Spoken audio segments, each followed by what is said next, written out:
Hello नमस्कार। मागच्या वेळेला मी व्हिडिओ टाकला होता घराचा, तेव्हा खूप जणांनी प्रश्न विचारले की फर्निचर मग किती ह्याच्यामध्ये पैशामध्ये झालेला आहे आणि 1 RKचा 2 RK कसा केलेला आहे ते मी या व्हिडिओमध्ये तुम्हाला सांगणार आहे। तर व्हिडिओ पूर्ण पहा आणि असे छान छान व्हिडिओ पाहण्यासाठी नक्की चॅनलला सबस्क्राइब करून सबस्क्राइबच्या बाजूला बेल आयकन प्रेस करा।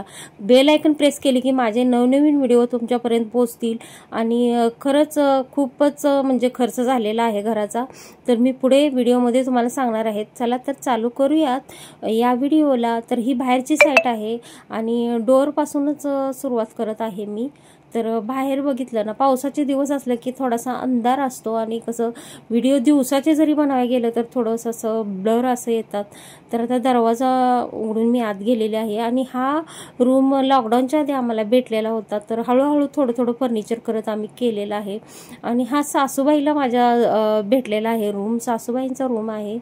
तर आता इथे टॉयलेट आहे बघा, आंघोळीचं आणि टॉयलेट आहे आतमध्ये। डगची जागा थोडीशी आत घेऊन ते ही काम आम्ही केलेलं आहे। आणि इथे टीव्हीच्या जागेला आहे की नाही बेडरूमचा दरवाजा होता तो तोडला गेला आहे आणि तिथे असं टीव्हीचं केलेलं आहे। मधला दरवाजा तोडलेला आहे, बेडरूम मध्ये जाण्यासाठी होता आणि त्या साईडला दरवाजा लावलेला आहे टीव्हीच्या बाजूला। बघू शकता टीव्हीच्या बाजूला त्या साईडला दरवाजा घेतलेला आहे। आणि ही बघा ही आमची फॅमिली आहे छोटीशी। बाथरूम बनवण्यासाठी कमीत कमी तुम्हाला सांगते मी 60-70 हजारावर खर्च केला, कारण पीओपी टाकी पाण्याची वरती बसवली आणि डगची जागा थोडीशी आत घेऊन मोठं बाथरूम बनवलेलं आहे आणि अंघोळीचं आणि पुढे बाथरूम आहे टॉयलेट। आणि इथे बघा आता ही गॅलरी आहे, आजीसाठी एक खास रूम झालेला आहे, ओपन गॅलरी पुढे भेटलेली। इथपर्यंत जे स्लायडिंग लावले ना तिथे भिंत होती, ती भिंत तोडण्यात गेलेली आहे आणि त्याचा एक सेपरेट रूम बनवलेला आहे पुढे। आता ती ओपन गॅलरी होती, त्याचा काहीच फायदा नाही। वरती 24 माळ्यापर्यंत कोणालाच ही भेटलेलं नाही पॅसेज, कारण खाली दुकानाची जागा आम्हाला वर पहिल्या माळ्याला फक्त एक्स्ट्रावर थोडीशी ह्या साईडलाच भेटलेली आहे। आणि हे बघू शकता या साईडला मी मंदिर असं हे केलेलं आहे कपाटावर।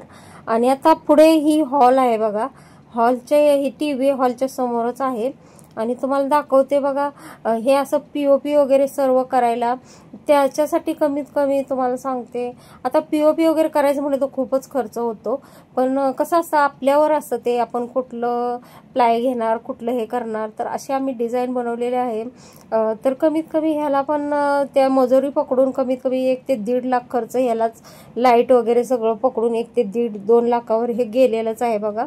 आणि हे बघा इथे पण भिंत होती, हे चेअर आहेत ना व्हाईट, इथे भिंत होती अशी, किचन सेपरेट होतं, पुढं डायनिंग आहे ना, इथे भिंत होती, ही भिंत तोडली गेली आहे आणि ओपन किचन मला हवं होतं म्हणून ओपन किचन केलेलं आहे। इथे भिंत होती, माझ्या मिस्टरांनी ही भिंत तोडलेली आहे।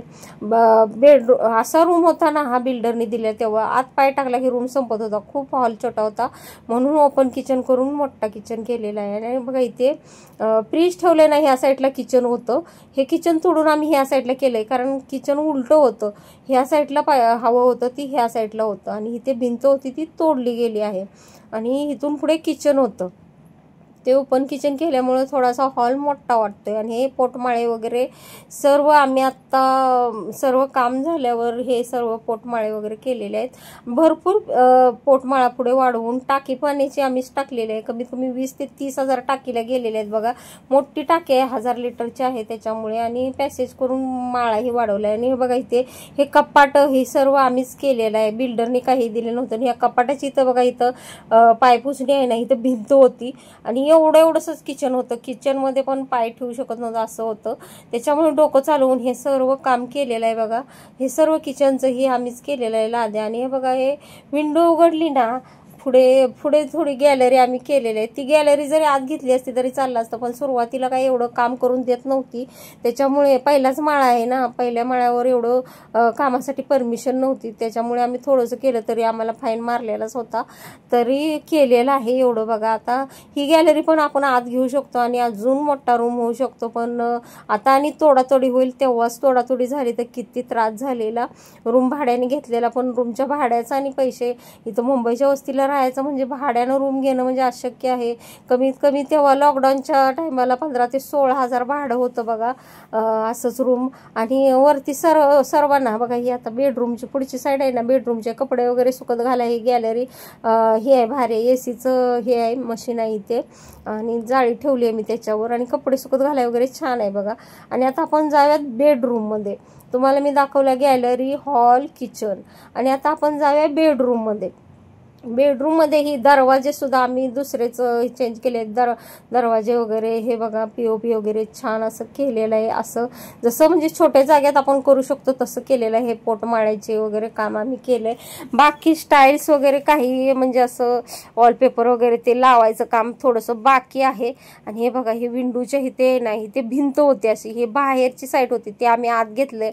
नाही तर खूपच बेडरूम छोटं होतं, काही पेस नव्हता आणि काही सामान ठेवू शकत नव्हतो. आणि तुम्हाला सामानाचंही सांगते का माझ्याकडे एवढं सामान आहे, कारण सासूचं आणि माझं सामान एकत्र झालेलं आहे, त्याच्यामुळे थोडंसं सामान गावी पाठवलं आहे, अजून सामान खूप गावी पाठवायचं आहे.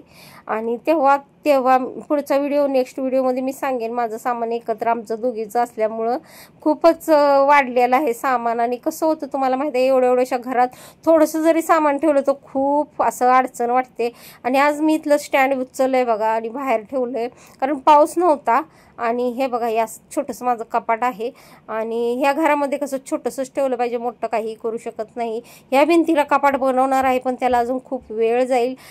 भिंतींचं काम करायचं आहे, वॉलपेपर वगैरे लावायचे, तेव्हाही व्हिडिओ शेअर करेन. असे छान छान व्हिडिओ माझे पाहत राहा, अजून तुम्हाला छान छान व्हिडिओ येत राहतील. आता मी तुम्हाला सांगणार आहे सर्वात लास्ट मेन डोअरचा माझा खर्च किती आलेला आहे. तर मेन डोअरचा कमीत कमी 50,000वर खर्च केलेला आहे, सर्व मजुरी वगैरे धरून. आणि हे सर्व लावून 50 ते 60,000 खर्च झालेलाच आहे.